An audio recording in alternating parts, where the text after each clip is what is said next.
it does come to my attention that most people do not know how to date intentionally. And because of it, they end up in situationships or relationships that they don't even want in the first place. And it keeps them from having the dream relationship that they actually want. So coming from someone who actually has dated intentionally, I want to give some tips and some feedback to people so that you can do it too. And these are my credentials for anyone wondering. I met my girlfriend Alina 2.5 years ago. We quickly fell in love. Both of us were dating intentionally, by the way. And we traveled the world, had an amazing time together, and we now live together.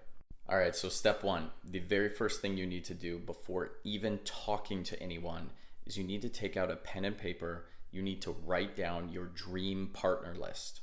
Yes, your dream partner list. Because how are you gonna know who you're looking for if you can't even be clear about it? You need to be able to write it down and see it in front of you so that you can understand and feel into it. Does this feel right to me? Is this the right person that I want? Okay, I think it is. This feels right. Okay, I want to go in that direction. So what you're going to do is you're going to write down values, qualities, behaviors, and feelings about the dream partner that you really want to have. And I'm telling you, be very specific. I thought I was being very specific when I wrote 40 things on my list. Alina ended up writing 5 pages and 99% came true.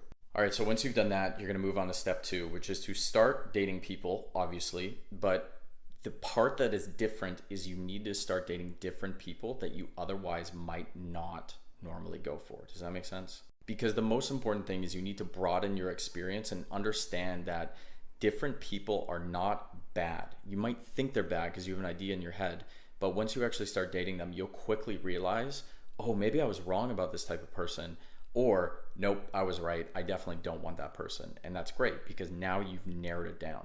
Now, step number 3, when you are on these dates, you need to be very clear and conscious about what you're looking for. Obviously, what we did in step 1 is really going to help you with that. But you need to openly talk about what you're looking for, things that you value, trying to cut out certain types of people that on the first date, you'll just know, okay, you're not for me, next.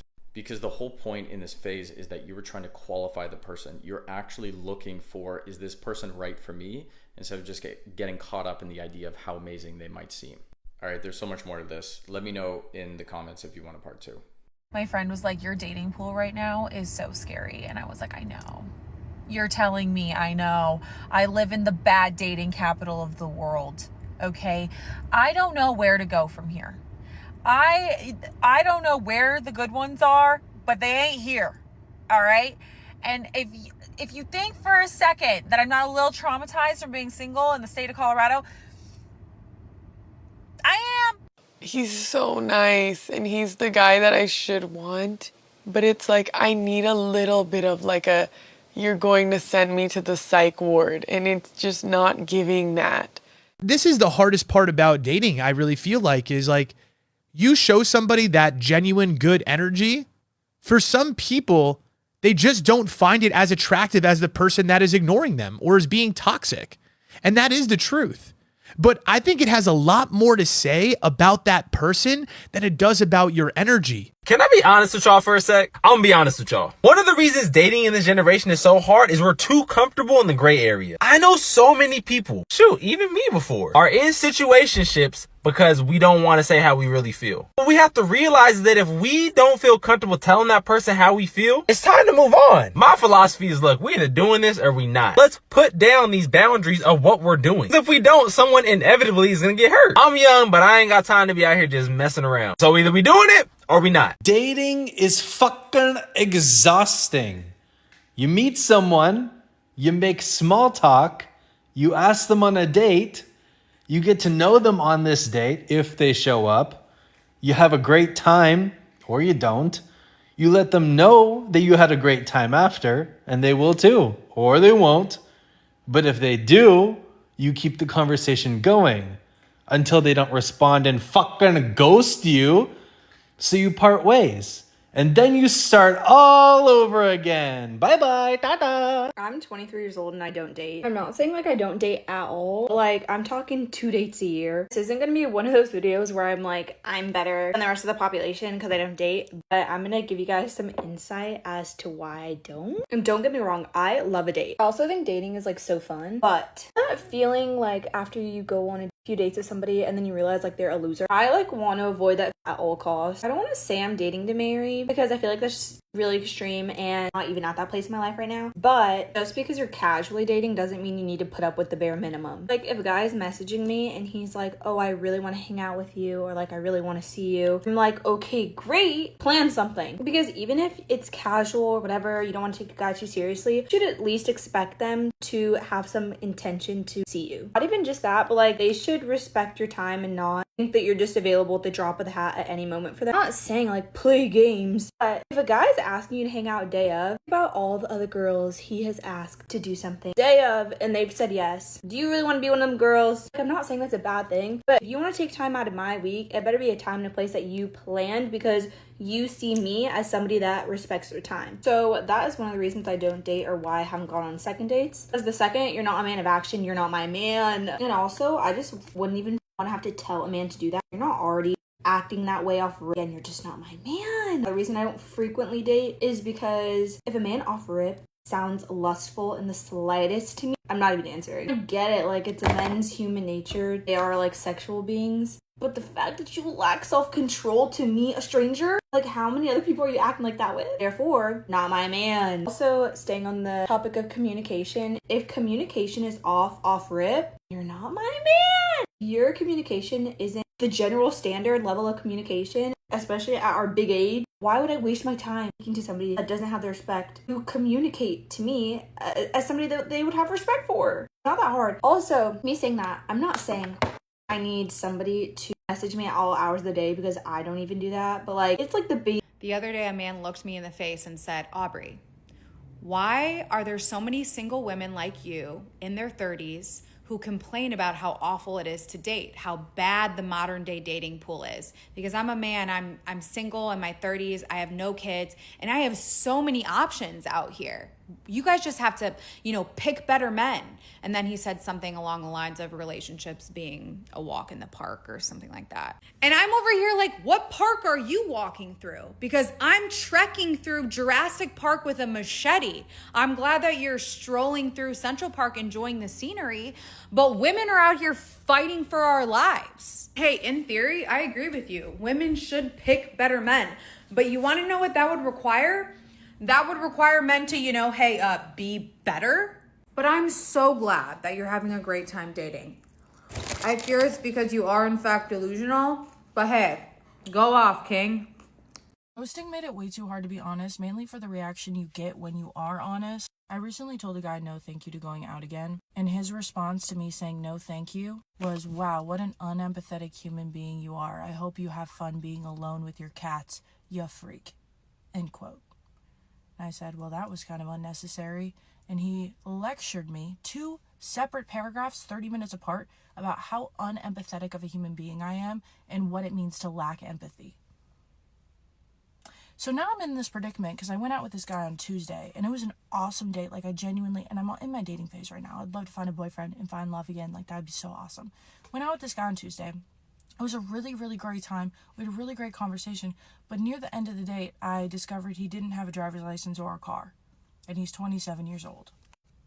And also, he's a night owl, and I'm a early morning bird. I literally wake up at like 5 a.m. on days that I don't even have to work. And it's just natural. I've always done this in my life. Like, I've been an early morning riser my whole life. I cannot be with late night people. I've tried it before in the past, and it doesn't work. I'm not ruining my sleep for someone, not happening ever again in my life. And now I'm worried about the fucking response I'm going to get to saying I don't think we would be compatible simply because of our lifestyles. Like, what the fuck, dude? People are just so, like, I'm trying to not waste your time. Like, I'm trying to let you go find your love of your life because I am not it. And I know this is, like, a weird thing to complain about, but it is so hard to just, like, be on, like, why do we take honesty as a personal attack against us? I'm saying we together would not work. Nothing against you. Nothing against you. One of the hardest things about trying to date and trying to find like a suitable man is that I don't think I'll ever find anybody as funny and silly and goofy and fun as my 3 best girlfriends. And they're taken. So I don't know what am I supposed to do?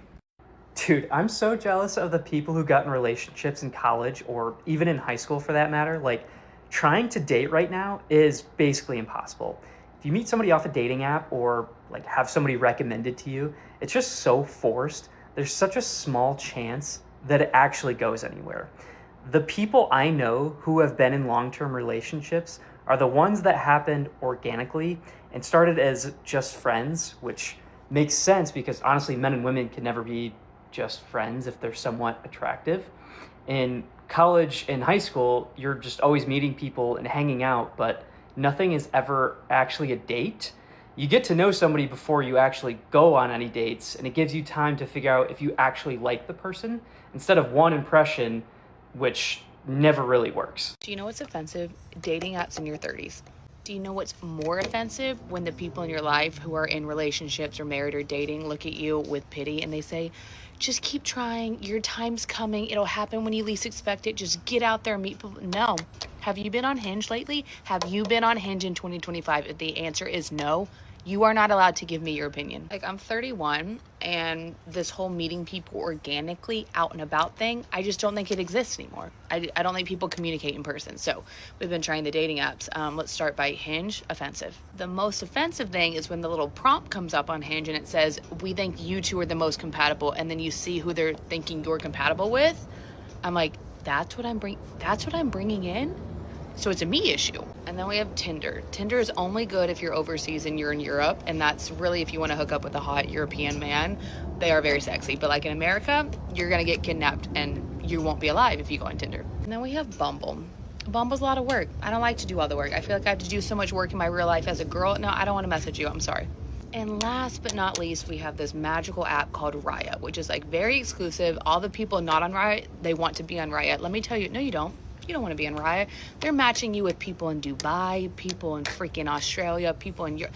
No one where you live. And then if you do come across someone where you actually live and you do match with them, no one speaks. No one speaks. And if you do match with someone and you message them and they respond, or vice versa, you're never going to meet up. Raya is not for that. Raya is to see what famous person you come across, see if you can match with them. Maybe you'll hook up with them and have a good story, and that's that. And welcome to dating in 2025. So if you're not on a dating app, congratulations. Life is great. Do not give me your opinion.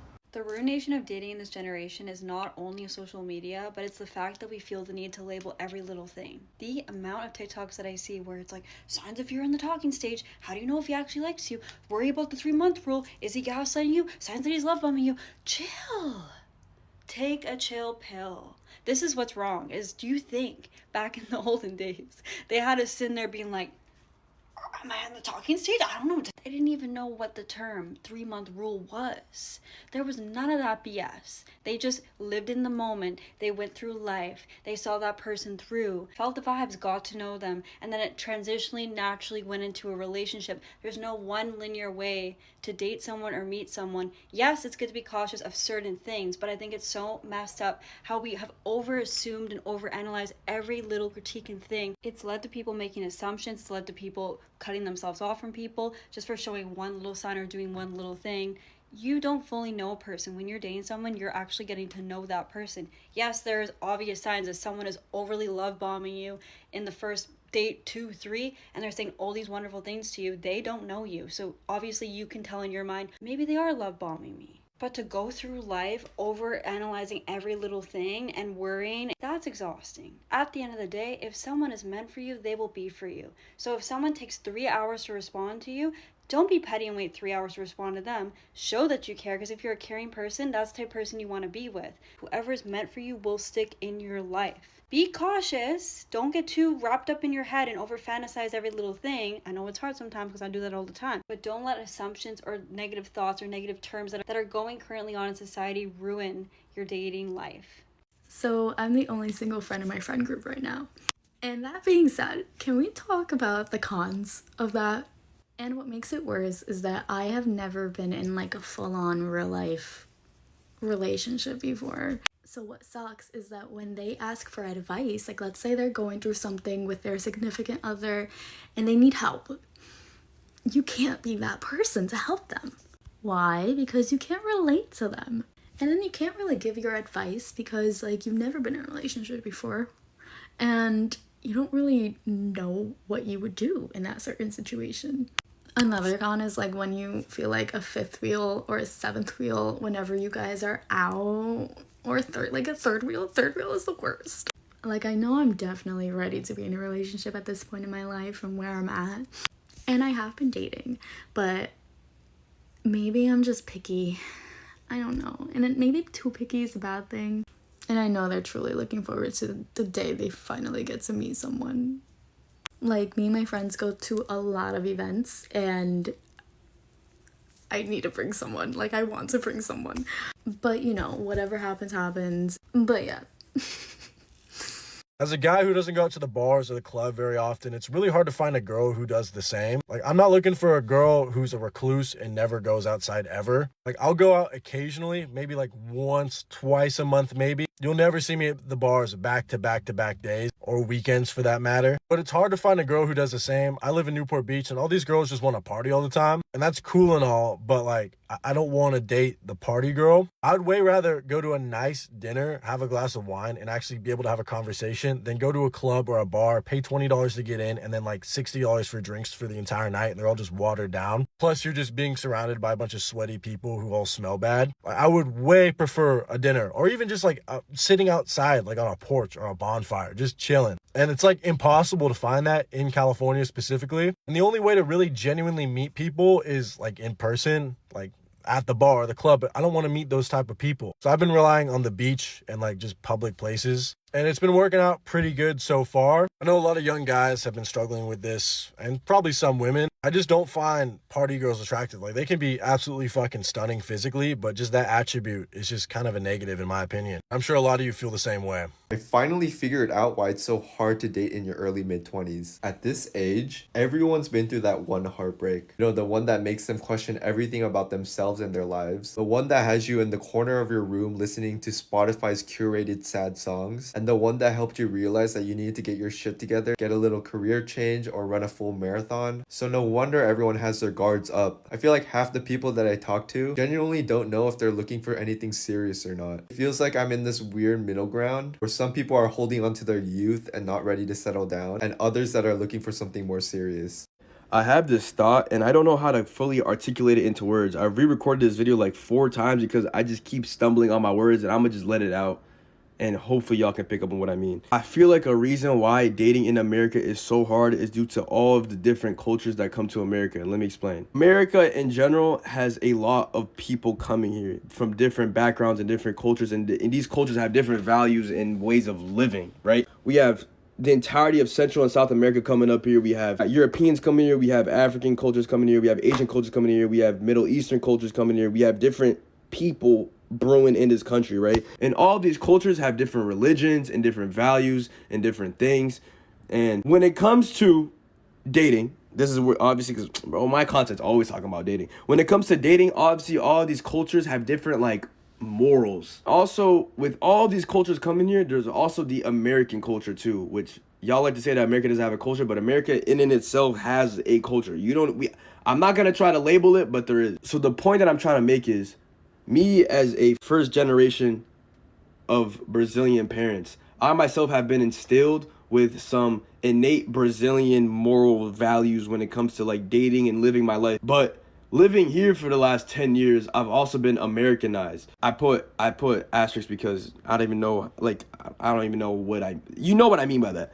My struggle is there's been values and morals set in me from my Brazilian parents, from the way that they were raised in Brazil, that I hold dear to me, but living here, some of these things don't click, don't match. For an example, I think America in and of itself, and I don't think necessarily it's an American thing too, I think the internet has also put this into us. Americans, like, I would say, I'm gonna just speak for obviously my generation, we tend to have some crazy trust issues. I've seen it. I've lived in Brazil. I've seen it work. Men and women will date and they will be in a group of guys and girls and there's no trust issues, and a girl will have guy friends and the guy will be okay with it, and there's nothing, and it can flourish and it can be natural.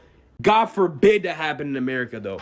God forbid a woman have a guy friend or a guy have a girl. You can't do that. You know why? Because there's trends like that shit that I seen on TikTok just now that you just, bro, you can't. This constant conflict of like, man, I really just want to be in tune of like my roots. Like, but also, I gotta realize I live in America and people out here will do you dirty. Like, you really gotta move tech in this. Like, you really gotta, like, I don't know, man. I'm done talking.